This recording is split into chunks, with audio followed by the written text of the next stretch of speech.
My beautiful bride Linda and I looked into each other's eyes with the look of two people still in love after 15 years of marriage. I asked her to the homecoming dance 19 years ago, and we've been together ever since.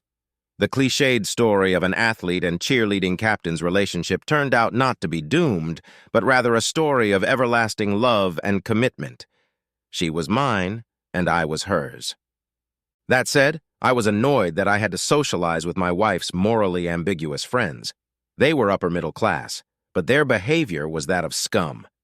Dee and her friends were the worst with their sexual innuendos and alleged hookups. The exceptions were Dee's husband Dave and Phil and Ann. The dinner and dance went well.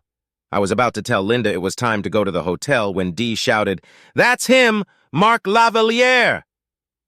Everyone at our table stared at the superstar professional quarterback with his two teammates and a couple of minimally dressed hookers. In his white tee, he looked like a reject from the Saturday Night Fever remake. They took their seats, except for Mark, who stood scanning the room.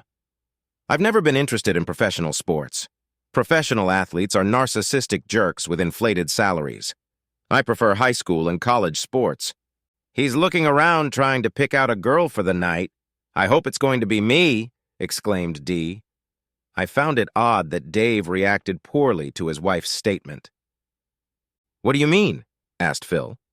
"Mark always chooses a married woman for his bed for the night. I've heard he's done it over 100 times. According to the reviews, he's a hot sex machine," said Dee excitedly.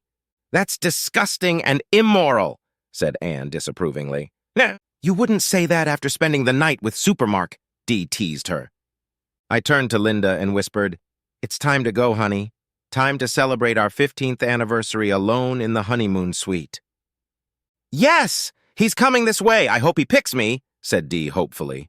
Dave's reaction was annoyed. And then I saw a big guy standing between us, Mr. Superstar himself.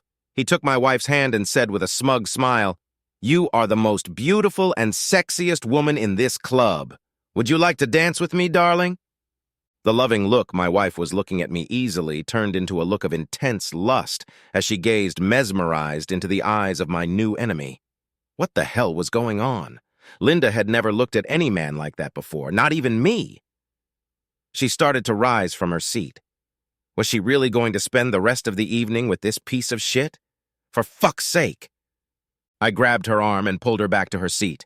"Sit back in your seat, and you can get the fuck off Marky," I growled.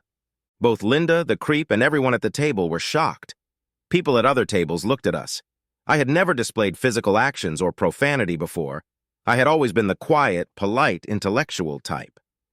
Now, however, I seemed like the rude caveman I had no problem becoming if my world was under attack. Perhaps my years spent as an army officer overseas had made me that way. So sue me. "You insecure asshole, let Linda go. She doesn't belong to you. Mark chose her to be his woman for the night. He'll get her back tomorrow," Dee hissed. "That's where you're wrong, you mega slut. She belongs to me as I belong to her. Our wedding vows say so. Now get your ugly fat face out of our business," I yelled. "Hey kid, my name is Mark. Be respectful otherwise. You don't have to throw a tantrum. I just want to dance with your hot wife. I promise I'll bring her by tomorrow sometime. Now act cool, and you won't get hurt too much," Mark growled. To emphasize his point, he squeezed my shoulder, and it really hurt. What a grip. I, a 6'2", 195-pound man, an Army veteran who had played high school soccer years ago, was about to get into a fight with a 6'2", 240-pound professional soccer player. I had to play smart. Plan, wrestle, win. "Stop holding me down, you animal! Marky, get out of here before I kick your butt!" roared I. As I yelled, the white wine I was holding in my hand slipped unnoticed between his legs. Marky took a few steps back, looking at the cold spot in surprise. Then, an extremely grim expression appeared on his face. "Hey, everyone, I made Marc Lavaliere piss himself. He's afraid of me." "I'm gonna kill you!" roared Marky. As he lunged toward me, he saw the table knife in my left hand aimed at his crotch and tried to stop his movement. He looked comical. His right fist pulled back, his torso tilted forward 45 degrees, and the point of the knife touching his most prized possession, which was certainly not his brain. Blurred patches of motion appeared on our sides. They were Hank the bouncer, Tony the owner-manager, and a cop moonlighting at the club. As they pulled Marky away from me, I threw the knife under the table. Two of Marky's teammates stood back and told him to calm down. Marky punched Hank in the face, then the cop and Hank kicked Marky to the floor and handcuffed him. That seemed to calm Marky down. I guess he just realized he was about to get in trouble. Tony, my high school buddy, took me aside. "Jim, are you okay?" "My shoulder hurts where they grabbed me. Other than that, I think I'm fine. I'm sorry about the way things turned out. I hope nothing bad happens to you because of this incident." "No, I'm the majority owner. I'm permanently banning that asshole, which I should have done months ago. He's snapped 4 marriages here, but he hasn't done anything violent until now. My club doesn't need the hassle and negative publicity. I'm paying for drinks and food for you and your hostess." Officer Williams approached me and asked me to tell him about myself. I told him that Marky had grabbed me and threatened me. I forgot to mention the table knife. He asked if I was hurt, and I took off my coat and shirt. There were bruises on my shoulder from where he grabbed me. The officer took pictures of the injuries. The officer said that Marky told him that I tried to stab him. I said I didn't remember that. The officer walked over to the table and counted the knives on the table. 1 knife per person on the table. Dave smiled at me, holding the knife in his hand. "Okay, sir. I need you to come down to the station tomorrow morning to sign a complaint and make a statement. I'm arresting Mr. Laval on 2 counts of assault, disorderly conduct, and resisting arrest. Have a good evening." 2 more officers showed up and led Marky out of the club so he could go to his jail cell for free. I walked back to the table and looked at everyone. Linda looked like she was in shock. Dee looked like she wanted to explode. I nodded to Dave. "We should get going. I wish I could say the weekend was delightful, but I'd be lying if it was," I said sarcastically. As Linda grabbed her coat and purse, Dee shouted at me, You are a small, innocent dog. Mark is 1,000 times better than you. It was your insecure, childish attitude that got Mark in trouble. It's all your fault." I laughed. "How ironic. I'm being accused by a mega slut of taking down an amoral, wife-stealing, narcissistic sociopath. I should record this moment for my electronic diary. Say cheese." I snapped the picture to an enraged Dee, who responded by throwing a glass at me. It flew past me and hit the old man in the head. The old man's son got up from his chair and walked over to our table. "That's our line. I'll see you later." "Not!" As we were getting into the car, Linda said in a low voice, "Jim, honey, what I want to say is—" "Not a word, Linda. Not a word until we get to the room. Then, you stupid, traitorous bitch, we'll definitely have a conversation," I said in a voice low with rage. When we entered the room, Linda walked quickly to the far corner and sat down in a chair. She was shivering, clutching her purse to her chest. I took off my coat and tossed it toward the closet. "What are you afraid of? Have I ever hit you?"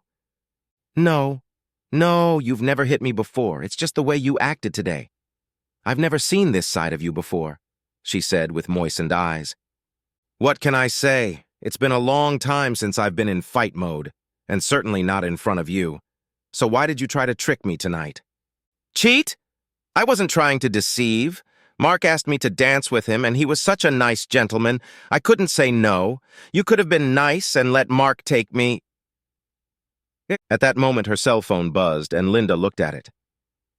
"You told me that all your dances were for me, but when shitbird Marky asked you to dance, you tried to leave with him. What kind of phone is that?" "I'm talking to you," I said angrily. "It's Dee. She's at the police station. Mark is there too. Poor Mark, he's being detained," she said sadly. "Cool. 2 assholes in jail. Maybe they can find a shared cell and," said I gleefully. Her phone buzzed again, and Linda read the message carefully. I didn't like the smile on her face. "I have to take this," Linda said excitedly and started texting back. As she walked past me, I snatched the phone out of her hands, made my way to the bathroom, and locked the door. She immediately started pounding on the door, demanding her phone back. As I scrolled through her text messages, I was shocked at the evil plot and betrayal. Apparently, Dee, Linda, and Wendy had been planning for months to hook up with Marky's Lothario, now called Marky's jailer. Dee had somehow managed to contact Marky's press agent and learned that Marky would be at the club tonight. Linda was now shouting obscenities at me while pounding on the door. Most shocking were the last few messages. Dee was talking to Marky at the reservation desk. Marky wanted to get back at me by hooking up with Linda the following week. He offered to take Linda with him to Paris and spend a week there. Dee asked Linda if she was interested. Linda replied, "Really, I'd be a G... WTF. That lying, sneaky, cheating slut." I tried to get my anger under control so I wouldn't do something really bad to her. After a few minutes, I noticed that things had quieted down. Had she really left me and gone to her lover?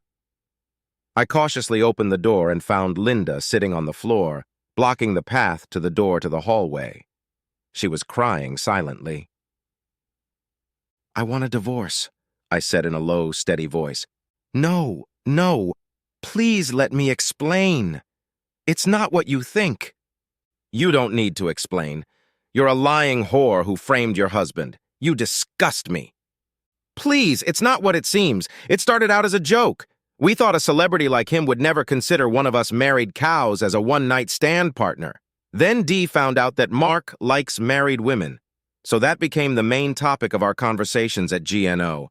We fantasized about what it would be like to be with Mark for a whole night. Even Anne joined in. We never thought he'd ask any of us out." "Liar! You bitches knew that asshole was going to be at the club tonight. This is willful cheating. We need to talk about divorce. I owned the house a year before we got married, so you're out. As for our 2 kids, I growled. No, no, no, no, please, I get it now. I'm so sorry. You think I did a bad thing," she screamed, crawling over to me and wrapping her arms around my legs. She sobbed and babbled. "I was only going to dance with him. I don't want to get divorced, not to leave with him. I love you, want only you. Please don't divorce me. I'm so sorry." When Mark chose me, I wanted to rub it in my friend's face. I would never leave. I could brag that I danced with a celebrity. Just dancing. No sex. "You're my husband. I love you. Please don't do this. I beg you." Did my usually dumb wife have an epiphany? Hard to say. Epilogue. Our 20th wedding anniversary. Linda and I danced to slow music. Yes, we're still together. Why did I stay? Primarily because of the children. A broken home usually means broken children. The proof is in the kids. My oldest, Ellie, received academic and athletic scholarships for field hockey, and she'll be moving across town in the fall to attend university. My son, Noah, is a soccer and basketball star. He is also junior class president and is on the honors list. And then there's my 4-year-old daughter, Grace. Yes, we have another child. She was conceived a week after the incident at the club. She is a shy, smart girl who prefers books to sports. We put her in recreational gymnastics as we prefer well-rounded children. Why the name Grace? This leads me to the second reason I am not divorcing Linda. A person can receive grace and pass it on to another who needs it. Linda did wrong to me, our children, and her parents. As she sat crying on the floor, she finally realized what she had done wrong. She apologized and asked for forgiveness. I had the power to do so, and I gave her that forgiveness. Of course, there had to be a legal defense against future fidelity problems. We signed a prenuptial agreement that included serious penalties for cheating. For the first year, I checked her phone records every few weeks. I bought her a new cell phone with a new number. I did not allow her to transfer her contacts to it. Linda never memorized phone numbers, so that guaranteed no contact with that immoral bitch Dee and her witch friends. Dave and I are best friends now. He saved me by pulling my knife out from under the table. A few months later, he and Dee divorced. He has a new wife now. She's sweet, nice, and 8 years younger. Will we live to see our 25th anniversary? I think there's still a 90% chance of that. What happened to Marky? 14 months later, he, his gang, and a married woman he had picked out for the night were leaving a nightclub in New York City when someone opened fire on them. All of the men were wounded. His male friends suffered minor injuries. Marky was wounded in the knee and spine. He now gets around in a wheelchair and a special van. We now have a 100% chance of living to see our 25th day.